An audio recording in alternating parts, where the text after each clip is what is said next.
Aujourd'hui, le psaume 1. Nous lisons « Heureux l'homme qui ne marche pas selon le conseil des méchants, qui ne s'arrête pas sur le chemin des pécheurs et qui ne s'assied pas sur le banc des moqueurs, mais qui trouve son plaisir dans la Torah de l'Éternel et qui médite sa Torah jour et nuit. Il est comme un arbre planté près d'un cours d'eau qui donne son fruit en son temps et dont le feuillage ne se flétrit pas. Tout ce qu'il fait réussit. Il n'en est pas ainsi des méchants. Ils sont comme la paille que le vent dissipe. C'est pourquoi les méchants ne résistent pas au jour du jugement, ni les pécheurs dans la communauté des justes. Car l'Éternel connaît la voie des justes, et la voie des pécheurs mène à la perdition.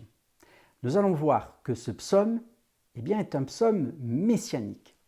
Le psaume 1 dépeint un homme tranquille qui médite la Torah de Dieu. Qui est cet homme? Dans le Deutéronome, Dieu donne par Moïse ordre au roi de méditer la Torah jour et nuit. C'est Deutéronome 17, les versets 18 à 20. Quand il s'assiera sur son trône royal, il écrira pour lui dans un livre un double de cette Torah qu'il prendra d'auprès des sacrificateurs lévites. Il devra l'avoir avec lui et y lire tous les jours de sa vie, afin qu'il apprenne à craindre l'Éternel son Dieu et à observer toutes les paroles de cette Torah et toutes ses prescriptions pour les mettre en pratique, afin que son cœur ne s'élève pas au-dessus de ses frères et qu'il ne s'écarte pas de ses commandements ni à droite ni à gauche, afin qu'il prolonge ses jours dans son royaume, lui et ses fils au milieu d'Israël. Il se pourrait que l'homme qui médite sur la Torah dans le psaume 1 soit un roi. De plus, la méditation de la Torah au début des Ketuvim, des écrits, nous fait penser à la méditation par Josué qui débute une autre section du Tanakh, les Nevi'im, où Dieu promet à Josué le succès à condition qu'il médite jour et nuit dans le livre de la Torah.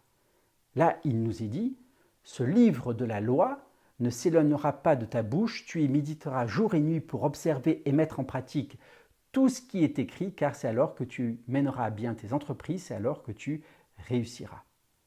Dans le psaume 1, il n'y a pas de condition. Il n'est pas dit « si l'homme médite la Torah, il réussira ». Mais tout simplement, on trouve là un homme qui médite jour et nuit, et tout ce qu'il fait lui réussit.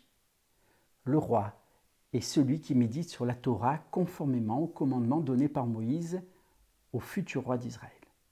Mais il y a encore une chose étonnante, au verset 2. Il est dit « mais qui prend son plaisir dans la loi de l'Éternel et qui médite sa loi jour et nuit ». En hébreu, la phrase s'articule ainsi « car la Torah du Seigneur est son plaisir et sa Torah, il médite jour et nuit ». Sa Torah est précédée de son plaisir. Le plaisir de l'homme, la Torah de l'homme. Rachi reconnaît que la structure de la phrase en hébreu suggère que sa Torah est la Torah de l'homme. Et Rachi commente ainsi, au début le texte parle de la Torah de Hachem, mais après que l'étudiant a peiné pour la comprendre, elle est considérée comme sa possession et devient sa Torah à lui. Mais n'y a-t-il pas ici quelque chose de plus qu'un simple étudiant de Torah? Les sages d'Israël enseignent que le Messie donnera une nouvelle Torah. Sa Torah se réfère donc à la Torah du Messie, à l'enseignement du Messie.